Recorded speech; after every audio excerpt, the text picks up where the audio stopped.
2장 1절로 11절의 말씀을 중심으로 잔치집 같은 교회라고 하는 제목으로 함께 말씀 나누겠습니다. 기도하겠습니다. 하나님 아버지, 말씀 받기를 원합니다. 종의 몸, 마음, 생각, 육체가 주님께 사로잡혀 주의 도구가 되게 하시고 모든 성도님들의 마음을 오르만져 주셔서 옥토가 되게 하시고 사모함으로 믿음으로 받아 그 말씀이 내 속에 들어와 나를 살리고 나를 부여하게 하는 능력의 말씀이 되게 하옵소서. 예수님의 이름으로 기도합니다. 아멘. 오늘 나눌 말씀은 이번 부흥회 강사님 모셔서 수요일 저녁에 들려주셨던 말씀을 여러분과 함께 다시 나누길 원합니다. 사도 바울의 고백대로 반복해서 한다고 할지라도 그게 결코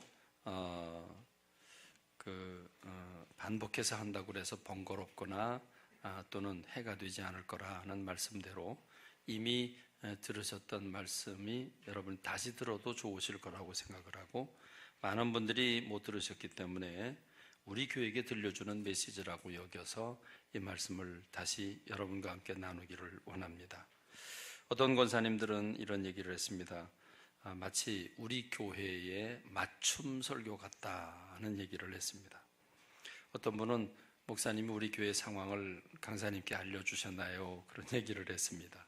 그런데 사실은 순서지는 이미 강사님 오시기 전에 저는 강사님을 모릅니다. 우리 CCF 그룹의 성결교단의 목사님들이 추천한 분이라 오셨고, 저는 전혀 알지 못하던 분이셨기 때문에 어떤 강사님인지도 몰랐습니다. 그렇기 때문에 이미 순서지가 나왔고 말씀이 미리 인쇄가 됐기 때문에 제가 말씀드려서 증거한 게 아니라고 하는 것. 그래서 저는 아주 많은 공감을 얻으면서 우리 교회가 이 메시지를 통해서 발돋움하는 계기가 됐으면 좋겠다. 그런 면에서 여러분과 함께 다시 나누기를 원합니다. 그런데 제가 수요일 설교를 이제 다시 하려고 한다고 하니까 집사람이 말렸습니다. 그거 어떻게 하려고 그러냐고. 그 강사님 그렇게 재밌게 설교를 하셨는데 당신은 딱딱하게 설교하는 사람인데 그거 어떻게 하려고 그러냐고. 그래서 나는 내 식대로 하겠다고 얘기를 했습니다. 좀 재미가 없더라도 여러분 용서하시고, 그럼에도 불구하고 은혜가 되는 그런 시간이 되기를 바랍니다. 교회는 잔치집과 같다. 그게 메시지의 핵심입니다. 오늘 본문의 말씀은 가나에서 일어난 혼인잔치집의 이야기입니다.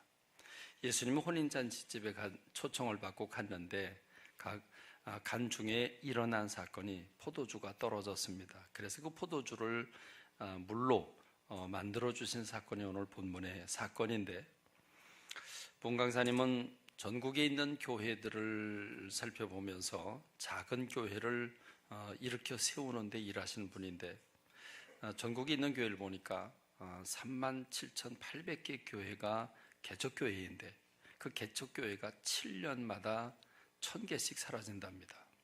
그러니까 매년마다 4,000개가 세워지고 1,000개가 사라지는 상황이 대한민국의 상황이라는 거죠.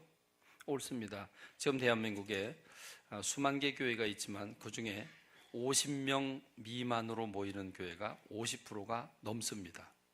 그러니까 사실 대한민국 교회가 십자가는 많지만 사실은 상당히 어려운 가운데 있다, 이렇게 봐야 됩니다. 그래서 본인이 개척교회를 섬기면서 교회가 완전히 폐쇄되는 그런 교회를 당신이 섬겼습니다.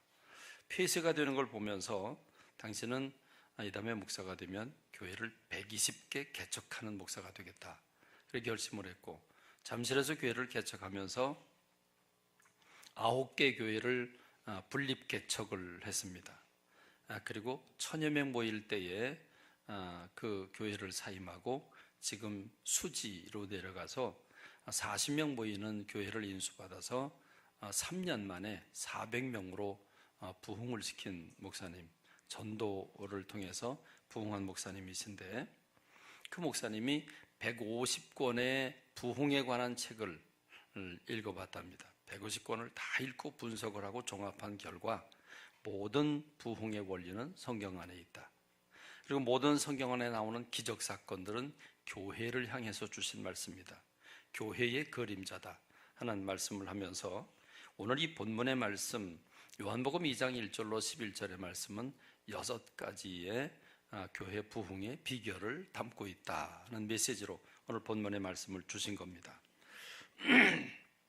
그 말씀의 핵심은 교회는 잔치집과 같다는 것입니다. 저는 수요일 저녁의 메시지를 똑같이 전할 수는 없습니다. 또 똑같이 전할 수도 없을 것입니다.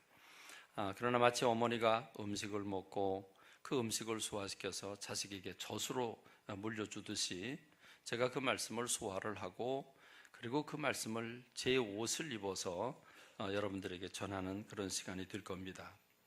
그렇습니다. 교회는 잔치집과 같습니다. 우리가 잔치 그러면 결혼잔치를 생각하죠. 결혼잔치, 교회가 결혼잔치를 벌이는 잔치집과 같다는 것입니다. 그러므로 교회는 잔치집의 분위기가 돼야 된다, 이렇게 말씀을 나눴습니다. 그렇습니다. 그러면 우리 교회가 잔치집과 같으려면 신랑이 있어야 되고 신부가 있어야 됩니다.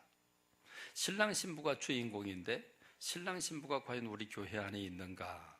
여러분, 신랑 신부가 교회 안에 있는 것 같습니까? 없는 것 같습니까? 신랑 신부가 교회 안에 있습니까? 없습니까? 있죠. 아주 분명하게 있죠.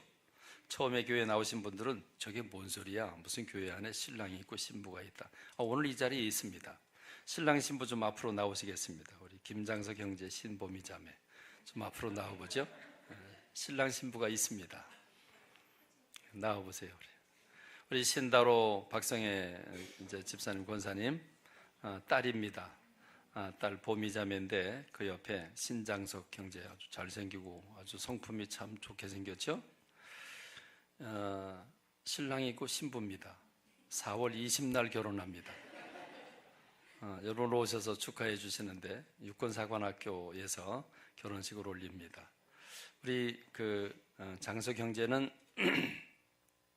예수님을 안 믿는데 보미 자매를 만나서 하나님을 믿겠다고 열린 마음을 가지고 그 가정이 유교와 불교를 섬기고 있음에도 불구하고 그 아버님도 허락을 하셨고 그래서 신앙생활을 하겠다고 결심을 하면서 이렇게 나오셨는데 신랑 신부입니다. 여러분 박수로 축하해 주시기 바랍니다. 네, 들어가시죠? 계속 설교할래요? 네, 들어가세요. 네. 그런데 교회 안에는 실제로 신랑 신부가 있습니다. 여러분 성경을 한번 볼까요? 고린도후서 11장 2절 말씀 보니까 성경을 찾지 마세요. 화면을 보시고 사도 바울이 고린도 교회에게 편지를 보내면서 당신이 아주 하나님의 열심으로 너희를 위해서 열심 내가 내는데 내가 목회를 하는데 내가 너희를 정결한 처녀로 한 남편인 그리스도께 드리려고 중매한다 이렇게 합니다. 자, 여기서 너희를 정결한 처녀로라고 말할 때 너희는 고린도 교회를 가리키고 우리 모든 교회를 가리키겠죠. 한 남편인 그리스도라고 했습니다. 그리스도께서 신랑이 되시고 우리 모든 교회는 신부인 겁니다. 2부 예배를 드릴 때에 이 말씀을 읽지 않은 상태에서 이 말씀을 읽지 않은 상태에서 얘기를 했습니다. 아이들과 함께 예배를 드리니까 교회 안에 신랑이 있느냐 그랬더니 예수님이 신랑이래요. 아이들이 대답을 해요. 그래서 깜짝 놀라서 그럼 신부가 누군데? 그랬더니 신부는 우리들이래요. 그래서 우리 아이들이 말씀의 훈련을 참 잘 받고 있구나 그런 생각을 했습니다. 그래서 우리가 어떻게 신부가 되냐? 너는 남자인데 그랬더니 우리 교회가 신부다 그런 얘기를 이 초등학교 1학년 아이가 하는 얘기를 듣고 무척 감동을 받았습니다. 요한계시록 21장 9절의 말씀을 보면 천사가 이렇게 소리를 외칩니다. 이리 오라. 내가 신부 곧 어린 양의 아내를 내게 보이리라 그랬습니다. 어린 양은 양이 되셔서 십자가에서 그 제물이 되어 죽으신 예수님을 가리키죠. 예수님 어린 양이십니다. 그리고 그 아내를 보이겠다. 신부, 그 아내, 그건 우리 예수님의 보혈로 구원받은 하나님의 백성들을 가리켜서 신부라고 부릅니다. 우리는 예수님께서 재림하실 때에 예수님의 그 재림에 하나님의 나팔 소리에 들림을 받아서 천국에 주님을 만나 혼인잔치를 하고 천국으로 이사가게 될 줄로 믿습니다. 그걸 우리가 기다리고 있는데 이 부분에 관해서 마태복음 25장 1절에 보면 예수님이 비유로 말씀을 하시죠. 천국은 마치 등을 들고 신랑을 맞기 위해서 준비하고 있는, 기다리고 있는 열 처녀와 같다. 그 신랑은 예수님이고 앞으로 재림하실 예수님이고, 그리고 열 처녀는 그 예수님을 기다리고 있는 우리 모든 성도들을 가리키는 줄로 믿습니다. 할렐루야. 그렇습니다. 분명히 교회 안에는 신랑과 신부가 있습니다. 여러분, 에베소서 5장 22절로 끝절 33절까지의 말씀을 보면 아내는 남편에게 복종해라, 그리고 남편은 아내를 사랑하되 예수님이 교회를 사랑하신 것처럼 사랑해라, 그러면서 남편과 아내 결혼에 관해서 말씀을 주고 있습니다. 그런데 놀랍게도 이 에베소서 5장 32절의 말씀을 보면 남편과 아내가 어떻게 아내로서 남편으로서 살아야 되는지에 대한 말씀을 주면서 에베소서 5장 32절에서 이 비밀이 크도다. 나는 그리스도와 교회에 대하여 말하노라. 남편과 아내에 대한 충고를 하면서 사실은 비밀인데 내가 지금 부부의 얘기를 빌어서 그리스도와 교회에 대해서 말하는 거다. 그러면서 남편이 아내의 머리됨이 그리스도께서 교회의 머리됨과 같다, 이렇게 말씀을 하십니다. 그렇습니다. 분명 교회는 신랑 되신 예수님이 계시고 신부된 우리 교회 모든 성도들이 있습니다. 그러므로 교회는 잔치집이 맞습니다. 그렇습니다. 여러분, 잔치집에 갈 때는 어떻게 갑니까? 잔치집에 갈 때는 화장을 화사하게 합니다. 옷을 어떻게 입습니까? 좋은 옷을 골라서 화사한 옷을 입고, 그리고 기대감에 넘치면서 그 결혼식장에 갈 때 밝은 마음으로 결혼식장에 갑니다. 결혼식장 가면 어떻습니까? 분위기가 화사하고 시끌벅적하고, 그래서 그 분위기가 아주 신나는 분위기로 되어 있는 게 그게 결혼식장입니다. 그렇습니다. 오늘 우리 교회가 잔치집 분위기여야 된다라고 하는 것을 이제 신랑 신부 말고 또 다른 측면에서 우리가 살펴보면 출애굽기 5장 1절로 3절 말씀에서 하나님이 이스라엘 백성들을 이집트에서 해방시켜 내시는데 그 바로 왕에게, 이집트의 파라오에게 모세를 보내면서 너는 가서 이렇게 얘기를 해라. 그 얘기가 출애굽기 5장 1절입니다. 뭐라고 얘기를 합니까? 내 백성을 보내라. 그러면 그들이 광야에서 내 앞에 절기를 지킬 것이라 그랬습니다. 또 두 번째로 우리가 광야로 사흘 길쯤 가서 우리 하나님 여호와께 제사를 드리려고 한다. 1절과 3절의 말씀에서 제사를 드리려고 그런다, 절기를 드리려고 그런다, 이렇게 두 가지로 표현하고 있습니다. 여러분, 우리가 이미 2월 달에 예배가 무언지에 대해서 우리가 함께 말씀을 나눴죠. 우린 예배에 감동이 있어야 된다고 그랬습니다. 예배 시간은 감동에 넘치는 시간이라고 그랬습니다. 예배에 타종을 하는 것은 예배 시작한다고 하는 걸 알리는 게 아니라 우리 주님께서 임재하신다, 우리가 일어나서 맞이하자는 뜻이라고 했습니다. 우리를 사랑하신 주님이 예배 시간에 임재하시고 주님을 사랑하는 인생들이 만나서 주님과 더불어 사랑을 나누는 사랑의 행위, 거기에 기쁨이 있고 환희가 있고 흥분이 있는 시간, 그게 바로 예배다. 예배 시간에 오면 우리의 죄로 물들었던 우리가 그리스도의 보혈로 씻음을 받게 되는데, 여러분, 이 죄를 씻음 받는 것은 마치 1만 달란트 탕감 받는 사람과도 같다. 도저히 숫자로 계산할 수 없는 어마어마한 그 죄값을 예수님의 보혈로 우리가 씻김을 받았기 때문에, 탕감 받았기 때문에 그 기쁨, 그 감격이 말로 표현할 수 없다. 그래서 예배는 곧 감격이고 예배는 곧 감동이다, 이렇게 말씀 나눴습니다. 여러분 생각나시죠? 네, 그렇습니다. 그러므로 우리가 광야에 가서 제사를 드리려고 그런다. 그럴 때 그 제사라고 하는 개념은 짐승의 목을 따고 피를 뿌리고 그런 어마어마한 그런 모습이 아니라 주님을 만나서 사랑을 나누는 희열과 기쁨이 있는 그 감동이 있는 예배를 떠올리시면 됩니다. 그래서 여러분, 절기라고 하는 말, 우리 성가대에서 한번 대답해 볼까요? 절기라고 하는 말을 영어 성경에서는 뭐라고 그랬어요? 그렇죠, 페스티벌이라고 그랬어요. 꽃축제 또는 산천어 축제, 이 축제는 슬픔이 없습니다. 어둠이 없습니다. 많은 사람이 모여서 왁자지껄하면서 거기엔 기쁨이 있습니다. 축제는 기쁨입니다. 근데 여러분, 놀랍게도 하나님이 절기를 지키라고 말씀을 하시는데 절기를 어떻게 지킬 것인지 방법까지도 말씀해 주셨습니다. 신명기 16장 14절로 15절의 말씀을 보면 절기를 지킬 때는 너와 네 자녀와 노비와 네 성중에 거하는 레위인과 객과 고아와 과부, 가난하든 부하든 모든 사람들이 다 함께 모여서 즐거워해라 그랬습니다. 절기를 지키는 방법은 즐거워하라는 것입니다. 어디서 즐거워합니까? 네 하나님 여호와께서 택하신 곳 교회지요. 교회에서 1회 동안 네 하나님 여호와 앞에서 절기를 지키고 네 하나님 여호와께서 내 모든 소출과 내 손으로 행한 모든 일에 복 주실 것이니 너는 온전히 즐거워할지니라. 할렐루야. 즐거워하는 것도 수준이 있나 봅니다. 온전히 즐거워해라 그랬습니다. 완벽한 즐거움을 가져라 이렇게 말씀하고 계십니다. 그렇습니다. 우리 교회의 분위기가 이렇게 잔치집 분위기가 됐으면 좋겠습니다. 할렐루야. 할렐루야. 여러분, 초상집 분위기는 어떻습니까? 초상집의 주인은 누굽니까? 초상집의 주인은 죽은 사람 시신입니다. 그래서 초상집에 갈 때는 전부 검정 옷을 입고 갑니다. 그래서 분위기가 가라앉죠. 거긴 슬픔이 있습니다. 거긴 눈물이 있습니다.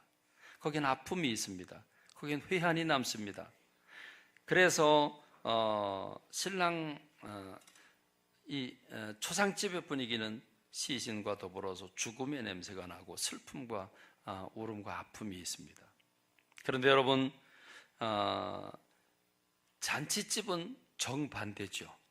잔치집은 신랑과 신부가 있고 신랑 신부를 떠올릴 때 한 가정의 탄생을 떠올리고 한 가정의 탄생을 하면 새 생명이 태어나게 되고 새 생명이 태어날 때 거기 생명의 기쁨이 넘치게 됩니다. 그렇습니다. 여러분, 잔치집에는 이렇게 기쁨이 넘치고 소망이 넘치고 생명이 넘치는 게 잔치집입니다. 오늘 우리 교회가 이런 잔치집이 되기를 주님의 이름으로 축원합니다. 축원합니다. 여러분, 교회 올 때 그런 마음이 되어야 되고 사람들 만나면 서로 끌어안고 교제와 사랑을 나누면서 하하호호 하면서 잔치집이 되기를 간절히 소원합니다. 우리 믿는 사람들이 모이면 잔치집 같아야 합니다. 그게 여성교회 모임을 가든 그게 목장 모임을 갔든 어떤 모임을 갔든 우리 믿는 사람들의 모임은 늘 잔치집 같아야 됩니다. 우리 교회는 지금 해마다 12월 달이 되면 김치 선교를 합니다. 이 김치 선교는 일본 사람들이 교회를 워낙 타부시해서 교회에 가지 않습니다. 교회 문턱도 밟으려고 하지 않습니다. 그래서 우리가 김치 교실을 하는 이유가 일본 사람들이 또 한국의 김치를 엄청나게 좋아합니다. 그래서 우리가 가서 교회 안에서 식탁을 만들어 놓고 일본 사람들을 초청을 하면 김치 때문에 옵니다. 교회 문턱을 넘어서 오는 거죠. 그럼 우리는 김치를 맛있게 하기 위해서 한국 김치, 일본 소금은 맛이 없습니다. 왜냐하면 정제된 소금이기 때문에 우리는 미네랄이 풍성한데 그건 그렇지 못합니다. 그래서 소금까지도 다 가지고 갑니다. 소금으로부터 모든 고춧가루 재료들을 다 가져가니까 갈 때부터 전쟁입니다. 자기 가방에 자기 짐은 못 넣습니다. 전부 김치 재료들을 다 넣어야 됩니다. 그리고 자기 집은 등짐, 이 배낭에 넣어서 가지고 와야 합니다. 그러니 갈 때부터 전쟁입니다. 그래서 500g 1kg짜리 소금 하나를 넣었다 뺐다 하면서 공항에서 무게를 재고 난리가 납니다. 그렇게 출발을 하고 가면 잠자리도 불편하고 그리고 두 군데를 섬겨야 되기 때문에 3시간 거리에 있는 거기를 또 밤새도록 하고 또 가고 하는 그 모든 과정이 무척 힘들고 어렵습니다. 잠자리도 불편하고 산더미 같은 배추들을 다 또 김장을 해야 되니까 힘듭니다. 근데 여러분, 한 가지 놀라운 게 있는데 매년 김치 선교를 갈 때 우리 여성교회원들은 뭐가 하나 빠진 분들 같아요. 호파에 바람이 들어갔는지 하여간 그렇게 웃음이 넘쳐요. 그저 깔깔 껄껄 뭐 하하 호호 하면서 웃을 일이 아닌데 웃어요. 한 번은요, 우리 사택에서 잠을 자는데 장로님, 우리 그 작년에는 우리 정재인 장로님 가셨었잖아요. 그래서 여자처럼 일 많이 하셨습니다. 힘든 건 다 하셨습니다. 그런데 정재인 장로님과 저하고 둘이 자는데 건너방에서 그렇게 깔깔꼴꼴 2시간이나 되는 시간을 그냥 웃고 난리에 나중에 알고 보니까 모기 때문에 웃었대요. 아니 12월 달에 모기가 나타났으면 짜증을 내야 정상인데 그 모기를 비롯해서 서로 그냥 웃고 난리가 나요. 그래서 일본 선교사님들이 깜짝깜짝 놀랍니다. 뭐야, 일본 사람들은 웃는 게 없어요. 일본 사람들은 전부 우중충한 분위기입니다. 근데 한국 교인인데 가가지고 그렇게 깔깔꼴꼴 난리를 피우면서 웃고 그 웃음소리가 당장 넘어가 다른 집에 들릴까봐 겁을 낼 만큼 그러면서 그렇게 좋아합니다. 그 생기가 넘치고 그 기쁨이 넘치는 사실 그 몸에는요 전부 그 파스들을 덕지덕지 다 붙여놓고 그러고 힘들게 일을 하면서도 그럼에도 불구하고 그 기쁨으로 승화시키는 모습을 보고 그래서 우리 장로님이 저한테 그랬습니다. 뭐가 좋아서 저렇게 웃는지 모르겠다고. 뭐가 그렇게 좋은지 모르겠다고. 제가 그래서 잠자면서 장로님이 그랬습니다. 우리 남자들도 좀 모이면 저렇게 웃었으면 좋겠다. 남자들은 왜 그렇게 안 웃는지 모르겠다. 남자들도 저렇게 그냥 웃었으면 좋겠다. 별거 아닌데 웃어요. 별거 아닌데. 우리 교회가 잔치집 분위기가 되길 간절히 소원합니다. 믿는 사람들이 모임이 어떤 모임이든지 믿는 사람들이 모이면 그런 잔치집 같이 되기를 간절히 소원합니다. 할렐루야. 그런데 잔치집은 이 기쁨과 이 흥을 돋우는 게 있습니다. 뭐가 있습니까? 술이 있습니다. 그렇습니다. 이 잔치집 가나의 혼인잔치에 포도주 얘기를 하고 있죠. 술이 있습니다. 그렇습니다. 이 가나의 혼인잔치에 술이 있는데 이 술이라고 하는 거는 좀 간땡이가 붓게 만들죠. 술을 먹을 때 이제 물론 뭐 기뻐도 마시고 슬퍼도 마시고 그런 분들 많은데 사실은 언제 또 술을 먹냐면 용기를 얻어서 뭔가 좀 대쉬를 하고자 할 때 그럴 때 술의 힘을 빌어서 말하려고 술을 먹어요. 술을 먹으면 기분이 업돼요. 술을 먹으면 뭔가 속에서부터 배짱 같은 게 그런 힘이 뭔가 믿는 구석 같은 게 생겨요. 괜히 기분이 업돼가지고 그래서 겁이 없어져요. 그렇습니다.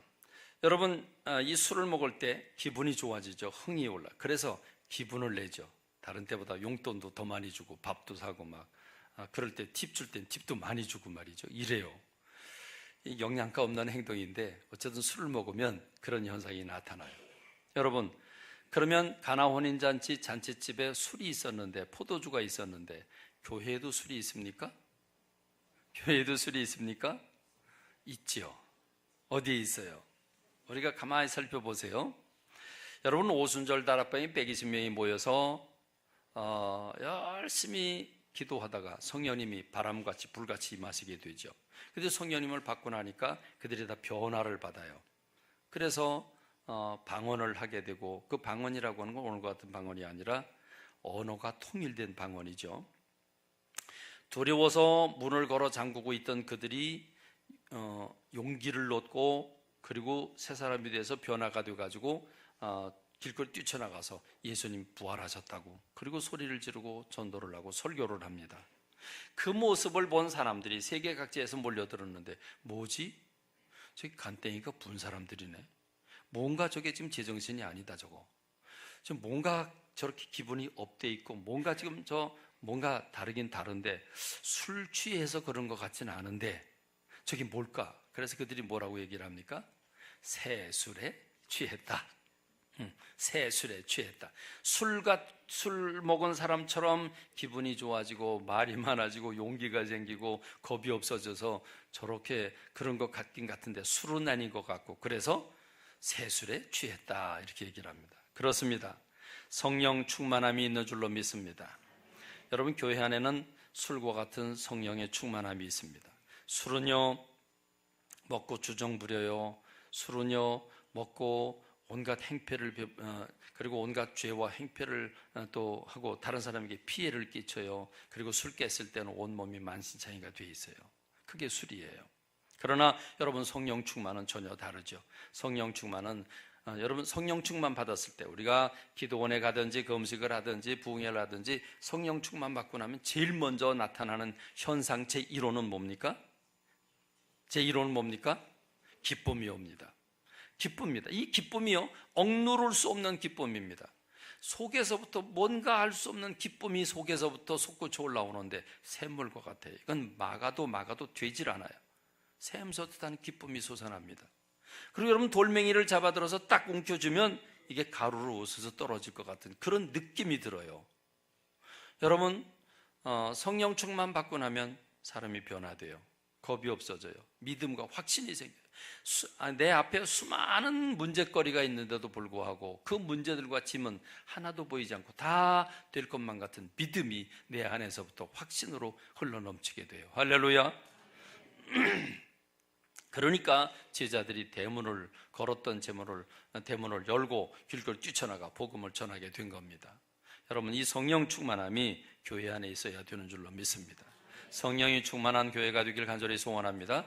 성령이 충만한 성도님들이 되길 간절히 소원합니다. 할렐루야, 할렐루야. 그렇습니다. 성령이 취하면요 새술에 취한 것 같아요. 술에 취한 것 같아요. 늘 기쁨이 넘쳐서 살게 됩니다. 이 기쁨이 오늘 교회 안에 있어야 합니다. 그런데 여러분 오늘 성경 말씀 보니까 그 잔치집에 포도주가 떨어졌어요. 잔치집에 포도주가 떨어졌어요. 흥이 한창 올라서 한창 클라이막스를 이루고 있는데 이게 포도주가 떨어졌어요. 술이 떨어졌어요. 난리 난 거죠. 이제 잔치 망한 겁니다. 그럼 여러분 술 더 가져오라고 할 거고 술 없다고 그러면 여러분 온갖 불평이 나오고 막 난리가 나게 생겼죠. 잔치 망하게 생겼어요. 여러분 교회 안에서 성령의 역사가 성령님이 떠나가시면 성령님이 식어지시면 성령님의 열정과 성령님이 식어지시면 죄를 짓든지 뭐 하든지 성령님께서 식어지시면 그러면 큰일 나는 겁니다. 잔치집에 술 떨어지면 큰일 나는 것처럼 여러분 지금이야 큰일 날 거 없죠. 뭐 얼른 가서 저 슈퍼마켓 가서 사오면 되죠. 그래요.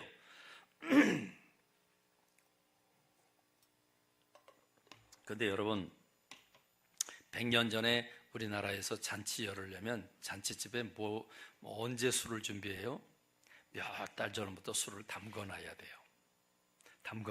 그러니 2000년 전에 술을 어떻게 했겠습니까? 그렇습니다. 담궈놔야 돼요. 담궈놓는데 그 담궈놓은 술이 다 떨어졌는데 살 데가 없죠. 그러니 어떻게 하겠습니까? 큰일 난 거죠. 여러분 우리 교회 안에는 성령 충만함이 항상 넘쳐야 되고 그 성령 충만함의 그 기운에 교회가 그 역사 속에 밀려 나가야 됩니다. 그런데 성령이 식어지게 되면 성령님이 떠나게 되면 큰일 납니다. 진짜 잔치집이 망하는 것처럼 교회도 망하게 됩니다. 그러니까 교회의 핵심은 성령 충만함인데 이 성령의 충만함이 우리가 죄를 짓든지 게으르든지 뭐 여러 가지 사정에 의해서 우리가 성령님이 활동을 못 하시게 되거나 성령님이 떠나는 경우가 생깁니다. 근데 강사님이 6가지 성령님이 떠나게 되면 6가지 징조가 있다. 그리고 6가지 징조를 얘기했는데 전 거기서 큰 감동을 받았어요. 왜냐하면 여러분 이 강사님이 수지에 가서 개척을 하고 3년 만에 400명이 모였는데 여러분 이제 놀라셔도 됩니다. 그 교회 교인의 분포가 3분의 2가 서울대학 출신입니다. 그리고 그 부인들은 모두 이대 출신입니다. 그러니까 생각해 보십시오. 교인의 3분의 2가 서울대학이다. 서울대학 출신들이다. 이게 참 비교가 안 되고 상상이 안 되죠. 그런데요, 이 목사님이 6가지 징조를 딱 얘기할 때 그렇구나. 서울대 출신이나 저 시골 농부들이나 성령님 떠나가면 똑같구나. 성령님 떠나가시면 똑같구나. 전 그걸 깨닫고 큰 위로를 받았어요. 자, 6가지를 얘기하셨어요. 첫 번째는 성령이 떠나가시면, 성령님이 식어지면 찬송을 작게 부르거나 눈을 감고 부른다. 그리고 목장 예배를 드릴 때 시간 없다고 1절과 끝절만 부른다. 이런 현상이 생기면 성령님이 식어지거나 떠나간 거다. 두 번째로 기도 소리가 작아지거나 기도 시간이 줄어든다. 그리고 기도 시간을 자꾸 빼뜨린다. 그럼 성령님이 식어진 거다. 세 번째로, 주의 사자의 눈을 피하고 눈을 똑바로 안 쳐다보고 불편하게 생각한다. 네 번째, 앉는 자리가 뒤로 슬금슬금 가거나 좌우로 옆으로 빠지게 된다. 또 다섯 번째, 성도를 만나는 일을 피하게 되고 성도들과 대화를 나누는 걸 불편해한다. 특히 목장 예배 가는 걸 꺼려한다. 이렇게 되면 성령님이 떠나거나 성령님이 식어진 거다. 여섯 번째는 상상하지 못한 거예요. 근데 맞는 거예요. 여섯 번째는 뭔지 기억하십니까? 여섯 번째는 광고를 할 때 이견이 생긴다. 광고를 할 때 불평하는 말을 쏟아낸다. 뭐 저런 행사를 하느라고 그래. 뭐 이러면서 다른 생각을 품게 되거나 불평을 하게 된다. 그러면 틀림없이 성령님께서 식어지시거나 떠나간 결과다. 여러분 혹시 몇 가지 해당되세요? 네? 몇 가지가 해당돼요? 지금 앉은 자리만 보다 알 수 있어요. 그렇죠? 그러니까 3층이 의심스러워요. 3층이. 그렇죠? 좌우가 의심스럽고. 저는 이 얘기를 들으면서 그렇구나. 어느 교회나 믿음이 식어지고 열정이 식어지면 비슷한 현상이 나오는구나. 전 꼭 공감을 했습니다. 맞다고 생각을 했습니다. 근데 문제는 이런 현상이 생기면 그런 교인들을 회피하게 되고요. 나중 가만 내버려 달라고 타치하지 말라고 그 뒤로 숨게 되고요. 그리고 목회자를 꺼려하게 되고, 그러면 자꾸 불평 불만이 생기고, 그럼 결과가 어떻게 되냐? 목사님한테 문제가 있고 우리 교회에 사랑이 없다, 뭐 이렇다 저렇다 이런 얘기들이 돌게 돼요. 그게 현상이에요. 그러니까 결국 초상집 분위기로 자꾸 흘러가는 거죠. 여러분, 이런 현상이 혹시 나한테 한두 가지라도 이게 지금 시작되고 있다, 그럼 어떻게 해야 돼요? 그럼 빨간 불을 켜야 돼요. 빨간 불이 들어와요. 이걸 느끼면, 빨간 불이 들어오면 어디를 가요? 빨간 불, 자동차에 빨간 불이 들어오면, 빨간 불은 참 고물차라 그랬어요. 고물차고 황색이 들어오거나 주황색이 들어오면 새 차거나 좋은 차라 그랬어요. 여러분, 차 빨간색이에요? 오래된 차래요. 여러분, 자동차에 빨간불이 들어오면 어떻게 되죠? 어디 가죠? 주유소로 가요. 주유소로 가야 돼요. 빨리 보충을 해야 돼요. 근데 우리는 보충할 생각을 안 하고 뒤로 물러갈 생각을 해요. 안 된다는 거죠. 보충을 해야 돼요. 그럼 보충을 어떻게 해야 합니까?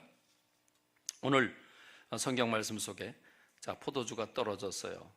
그걸 떨어진 걸 예수님의 어머니가 알고 예수님께 얘기를 하고, 예수님 무슨 말씀을 하든지 그대로 순종해라, 이걸 요청을 했고, 그래서 하인들이 명령에 따릅니다. 첫 번째, 예수님 뭐라고 말씀하십니까? 물 항아리에 물을 채워라 그랬습니다. 근데 여러분, 물 항아리가 정결 예식을 하는 물 항아리예요. 그 물 항아리는 뭐 하는 역할이죠? 유대인들은 워낙 건조하고 먼지가 많기 때문에 다른 집에 들어갈 때는 그 입구에 물 항아리가 있어서 그 물을 떠가지고 손을 닦고 발을 닦는 물입니다. 근데 그 물 항아리가 두세 통 드는 물 항아리래요. 그럼 두세 통이 들어가면 항아리가 커요, 작아요? 큰 거죠. 큰 항아리가 몇 개 있다고요? 6개가 있다고요. 그 항아리에 물을 부으래요. 그러면요, 하인들이 어떻게 나올까요? 뭐지? 아니, 손님들은 다 들어갔는데 왜 발 닦는 물, 손 닦는 물을 부으라고 그래? 여러분, 이런 불평 안 나올까요? 상식적으로 이해가 안 되겠죠? 두 번째로, 물을 채우라고 그랬어요. 근데 지금 여러분, 잔치가 거의 끝나가고 있는 중이기 때문에 이미 복석복석 하는 가운데 많은 손님이 왔기 때문에 포도주가 떨어졌다는 건 손님이 많다는 거죠. 그러면 지금 하인들이 무척 피곤할 거예요. 피곤하고 지쳐 있을 거예요. 그런데 물을 어디까지 채웠어요? 아귀까지 채웠다 그랬어요. 아구까지 채웠다 그랬어요. 여러분, 그 큰 항아리에 그 물을 다 채워서 뭐 하려고 그래요? 이제 파장하는 분위기인데, 여러분, 거기에 물을 부어야 할 이유도 없겠지만 물을 부으라 그랬어요. 제 생각에는 이런 생각도 들어요. 뭐로 여기다 쓸데없이 물을 부으라 그래? 그래, 알았어. 그래, 그냥 쳐 넣는 거예요. 그래서 차고 넘치도록 부었는 거예요. 그랬을까요? 어쨌든 순종을 했어요. 아구까지 채웠어요. 그러니까 이젠 또 정말 이상한 명령을 내려요. 이제는 떠다가 주래요. 떠다가 주래요. 자, 여기서 그 물이 어떤 물이라고요? 여러분 같으면요, 아무리 항아리를 깨끗이 닦았다고 할지라도 그 용도가 발 씻고 손 닦는 물인데 거기다 새물을 깨끗한 물을 넣었다고 할지라도 그 물 떠먹으라면 먹겠어요? 안 먹을 거 아니에요, 그렇죠? 근데 여러분, 근데 지금 무슨 물이에요? 맹물이에요. 맹물인데 포도주라고 생각을 하고 떠다 주래요. 여러분 같으면 어떻게 했을 것 같아요? 아마 이러지 않았을까요? 예수님을 치켜뜨고 아래 뜨고 치켜뜨고 아래 뜨면서 이런 미친놈이 어디 있어? 그래요. 손발 닦는 물 항아리에 물 채우라는 것까지는 싫지만 넣었어. 싫지만 하긴 했어. 그런데 그 물을 포도주라고 생각하고 떠다 주라고? 미친 짓 아닙니까? 그럼 여러분 이렇게 나올 수 있어요. 미친놈 다 봤네. 무슨 이 뭐 하는 짓거리야 이거. 지금까지 순종하던 거 다 때려치울 수 있어요. 그런데 여러분 떠다 주었어요. 떠다 주었어요. 그런데 언제 그 물이 변해서 포도주가 됐죠? 모르겠어요. 성경에는 안 나와요. 안 나오는데 여러분 그 물을 떠다 주는 중간에 그러지 않았을까? 예를 들면 왜 그 문득병 환자들이 10명이 가는 도중에 이제 났잖아요. 가는 도중에 났어요. 낫고 난 다음에 감사한 게 아니라 가는 도중에 났어요. 그러니까 여러분 무슨 말입니까? 물이 아직 포도주가 되지 않았는데 퍼다주라는 거예요. 근데 순종을 했어요. 자, 그러자 물이 변해서 포도주가 됐어요. 그래서 그 연회장이 불러요. 뭐냐, 다른 집에는 좋은 포도주 두다가 취한다면 그냥 엉터리 포도주 주는데 당신은 어떻게 이렇게 좋은 포도주를 여태껏 남겨놨냐 이랬어요. 여러분 그렇습니다. 빨간불이 들어오면요 뭘 해야 됩니까? 주유를 해야 돼요. 그래서 주유소로 가야 돼요. 우리가 성령 충만함이 식어졌다고 생각을 하고 내 신앙이 떨어진다고 생각하면 내 감정, 내 판단을 붙잡지 말고 무조건 순종해야 돼요. 말씀대로 순종해야 되고요, 교회가 이끄는 대로 순종해야 돼요. 그럴 때 역사가 나타나는 줄로 믿습니다. 전 이걸 기대합니다. 그래야 됩니다. 누구나 신앙은 잠시 식어질 수도 있어요. 그러나 그걸 붙잡고 문제를 일으키는 사람이 아니라, 불평하고 교회를 떠나는 사람이 아니라, 그때 비상신호를 켜고 주유소로 달려가는 사람, 그때 기도를 시작하고 회개를 시작하고 그래서 믿고 순종하는 사람이 되는 것, 그것이 살아나는 비결인 줄로 믿습니다. 네 번째로, 잔치집은 사람이 많아야 좋아요. 그렇죠? 잔치집은 사람이 많아야 돼요. 근데 이 잔치집에 사람이 많았어요. 왜? 술이 떨어졌다는 얘기는 이게 술 사오는 게 아니고 집에서 담그는 건데 몇 명쯤 올 거다 예상하고 그거보다 더 많이 담궜을까요? 적게 담궜을까요? 그렇죠. 많이 담궜어요. 그런데도 불구하고 포도주가 떨어졌다는 얘기는 예상보다 더 많은 인원이 왔다는 거예요. 그럼 이 인원이 어떻게 왔죠? 어떻게 왔죠? 이 많은 사람들이 어떻게 알고 왔어요? 초청장을 받고 왔어요.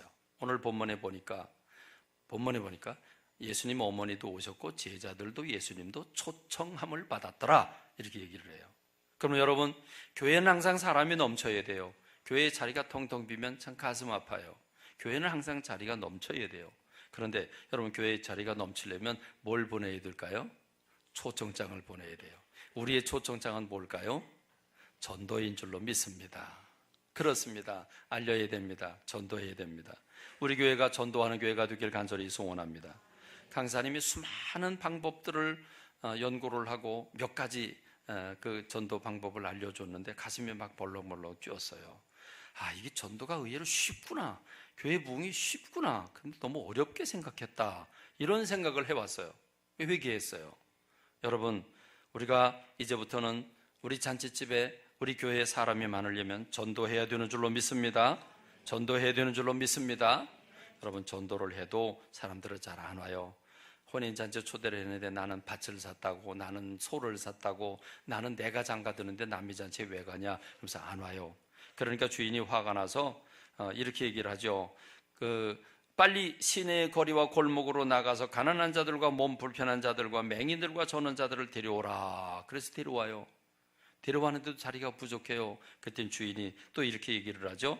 길과 산 울타리로 가서, 저 산골짜기에 가서 사람을 강권하여 데려다가 내 집을 채워라. 그랬어요. 이 말씀대로 전도하는 교회가 되길 간절히 소원합니다. 전도하는 교회가 되길 간절히 소원합니다. 그리고 마지막으로 잔치집에 기적이 있었어요.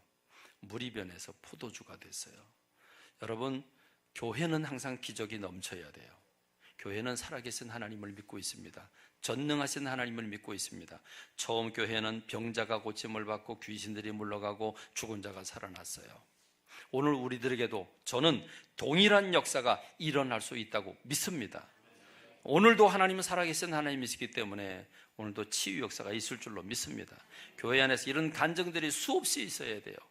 오늘도 간증 가운데 그런 간증을 했습니다마는 우리 교회의 이런 치유와 회복과 일어남과 하나님의 부으심을 경험함으로써 감화, 감동, 감격의 역사가 넘쳐나게 되길 간절히 소원합니다. 그럴 때 교회가 부흥하게 되고 성도들은 일어나게 되는 줄로 믿습니다. 우리 교회가 잔치집 같은 교회가 되기를 원합니다. 좋은 기쁨이 넘치는 분위기 좋은 교회가 되기를 원합니다. 성령 충만한 교회가 되기를 원합니다. 많은 사람들이 몰려드는 교회가 되기를 바랍니다. 기적이 일어나는 교회가 되기를 원합니다. 그래서 좋은 소문이 일어나기를 원합니다. 그래서 모두가 행복한 교회가 되기를 주님의 이름으로 축원합니다.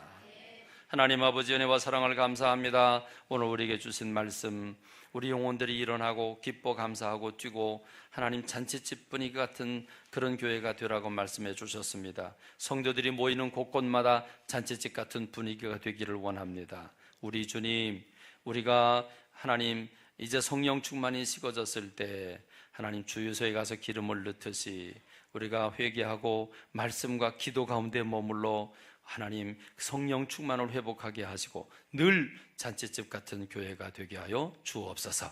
잔치집 같은 가정들이 되게 하여 주옵소서. 성도들이 운영하는 사업장이 잔치집 같게 하여 주옵소서. 예수님의 이름으로 기도합니다. 아멘.